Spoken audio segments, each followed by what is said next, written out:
flipper dance.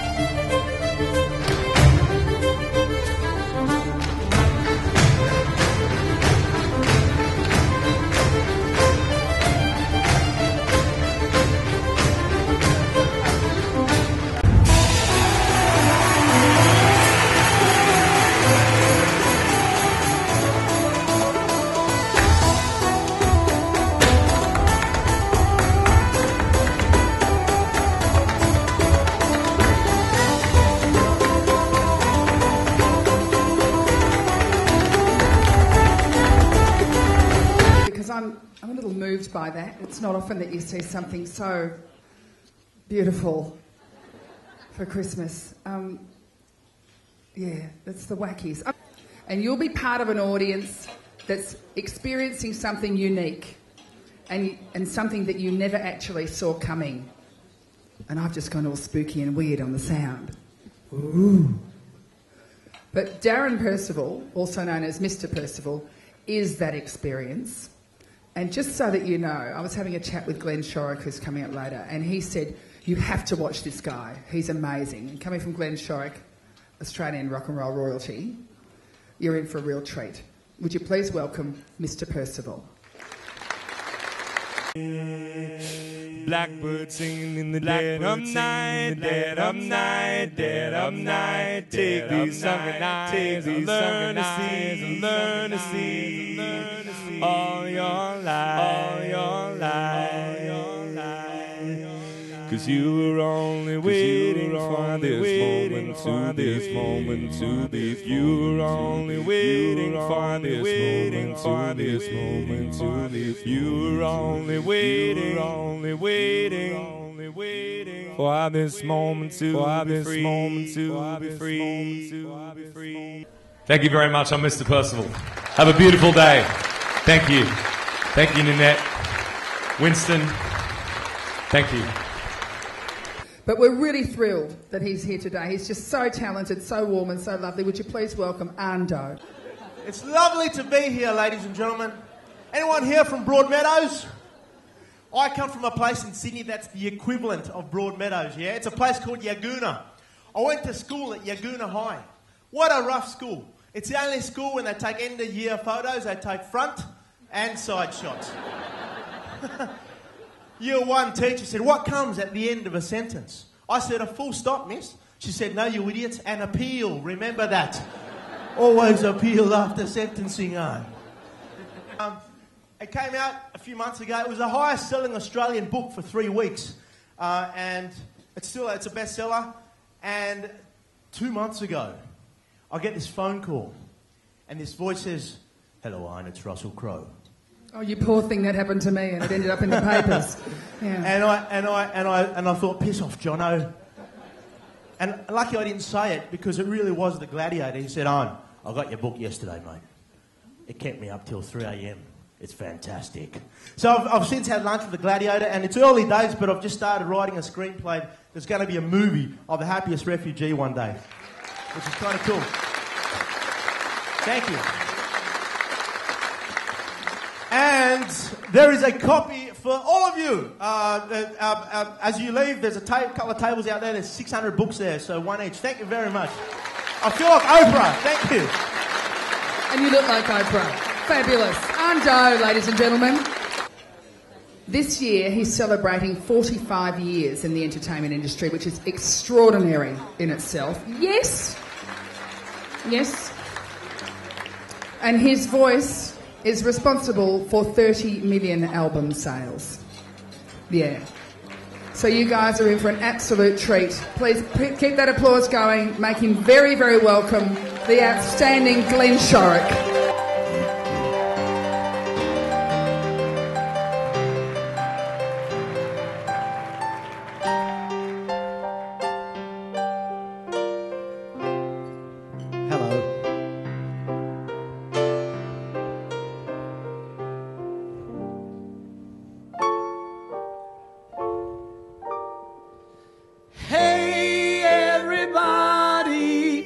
Yeah, don't you feel that there's something? There has been something here tonight.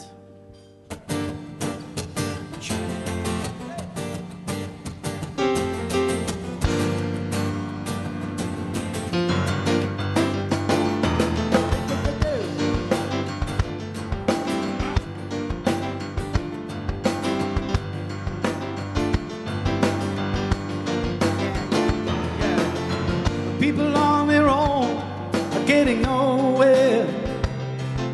Written by Graham Goble. This is called Reminiscing. 1, 2, 3, 4.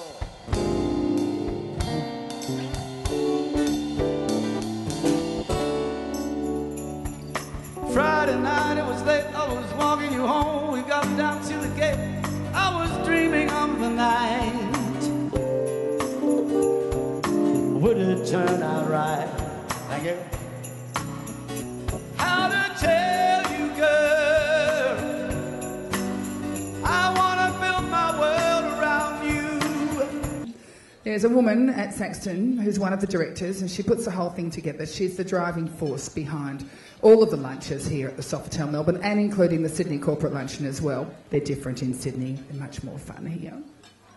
Oh, they are, truly. I've done them. And look, beautiful people, but Melbourne rocks. Yes? Not that there's any rivalry between Sydney and Melbourne. But these lunches don't just happen, and Nanette not only puts all her love and energy into it, but she decides who the lineup's going to be. And I've got to say, 7 Christmas luncheons down the track, for those of you who've probably been here for many of them, I think this one has been the best yet, yeah? Yeah? How amazing has the talent been? Just incredible, just incredible. So would you please make very welcome the director of Saxton Speakers, Nanette Moulton. And I know that some of you are sitting there and saying, how can I be part of this luncheon? Because I don't want to wear out my welcome being invited back as a guest all the time. It's very, very easy to join this lunch. All you do is you give me a cheque and I give you a table. It's as simple as that. So, now, to entice you back, I thought I'd just like to give you a glimpse of just some of the other people we had during the year, because this end of year one is a very special one. It's a big entertainment one. For those of you who haven't been before, you thought, what the heck was this? This is an amazing lunch in the middle of the day. They're not all quite like this. It's a special one at the end of the year. But the ones during the year are just as fascinating. And I just thought I'll show you a quick glimpse of about 30-second clips. We began the year with Rod McGeoch, and he truly is one of the most powerful business people in Australia, an inspirational speaker, 6'2" of him. Tracy, if you like Darren, Rod is really another one to go for. But he's an amazing man, got sit in the Olympics, and cited just recently by ABM Ambrose as one of the most influential directors across the Tasman. He gave us a talk on alternative thinking, and he said basically, just think deep, get into it and ask yourself why.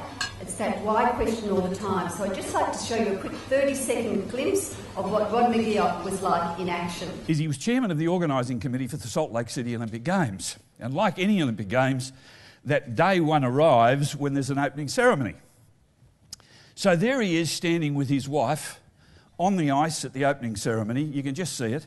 And the bands are playing and the fireworks are going and the athletes are all there and it's all wonderful. And he turned to his wife Susie and said, Susie, did you ever in your wildest dreams think we'd both be here together like this? And she turned to him and said, I'm sorry to tell you, Mitt, you've never been in my wildest dreams. I'm never going to bloody well not ask for everything that I need as I sort of keep going along the pathway that I'm on. So attitude and leadership and that teamwork thing, to me, are just fundamental. I said in leadership, you should verify the strategy. Well, I'd sat round in my bid committee for a while thinking, who are these people and how are we going to get their vote? And I look at this bloke from Mongolia. I've got his profile and a photograph. And I'm saying, what are we going to do about this bloke from Mongolia? Well, all the experienced people from the Australian Committee said, forget it. Beijing's bidding, and he'll vote for Beijing, so it's not even worth worrying about him. So I went home that evening and I read the World Book Encyclopedia. Well, blow me down. The one people in the world that the Mongolians don't like are the Chinese. That's why the Great Wall of China's there. And I said that to my committee the next day, and they said, how long's it been like that? I said, for quite some bloody time. So that was Rod McGeoch, an outstanding lunch. Next, we had our live home and work life challenged by one of Australia's leading psychologists, Dr. Carr. He gave us wonderful advice from an extraordinary man to help us get it all together. So here is just one quick tip that you might like to take with you today from Dr. Michael Carr. I want us to set limits and boundaries. If your kid leaves their crap lying around the house, pick it up and put it in the deep freezer. It's very simple. There's enjoyment to be had watching kids try to put on frozen shoes. The only person that matters to in my life is my wife, and as long as she's happy, trust me, I'm happy.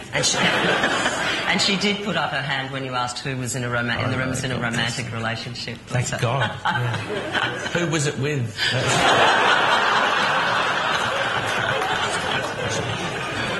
I think what happened was we moved to these artificial villages called cities to get jobs, and in so doing, we broke the kinship networks. And I think there was an enormous amount of wisdom to be had from the older generation, and that's been lost. So now people are searching for it, and particularly dads, I find, are now really interested in what they have to do to connect with their sons, and I think that's very exciting.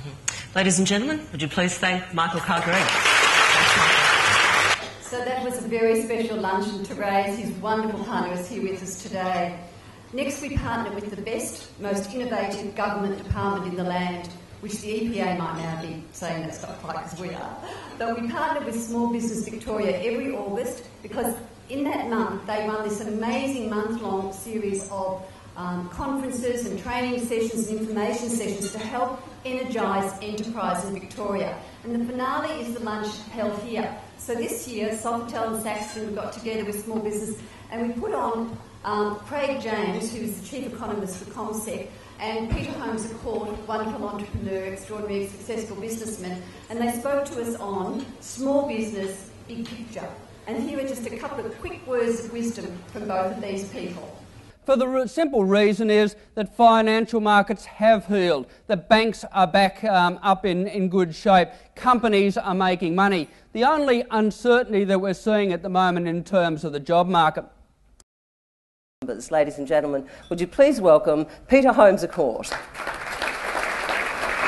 If someone said to me about my business and about something that went wrong, oh, don't worry, it's just a business, you know, I'd stand up and walk over to them and be as mean and imposing as I could be. It's not true. When you've got a business that you care passionately about, you don't think of it as just a business.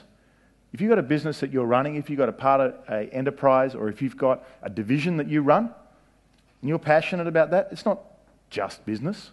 It's about who you are, it's about your family, it's about your community, it's what you're passionate about. And don't have anyone tell you, oh, it's just a business. It's a remarkable young fellow, that Peter Holmes a court, and he's on a new journey now. He's going actually to live in Europe for 6 or 7 months and writing a book, but so that'll be one to have a look out for as well. And of course the final lunch for the year was this one, the ultimate end-of-year-long lunch. As I said at the beginning, it's still tough out there and we have to be on our game the whole time. We have to think smarter, work harder. So today, all we wanted to do was really be able to give you a good time, to give you some joy, some music, some laughter and some magic. We want you to leave here today feeling refreshed, invigorated, knowing you've made it through another year, and that really the simple pleasures in life, like the music and the laughter, are the real recharges of life. I really look forward to welcoming you all back to our series in 2011.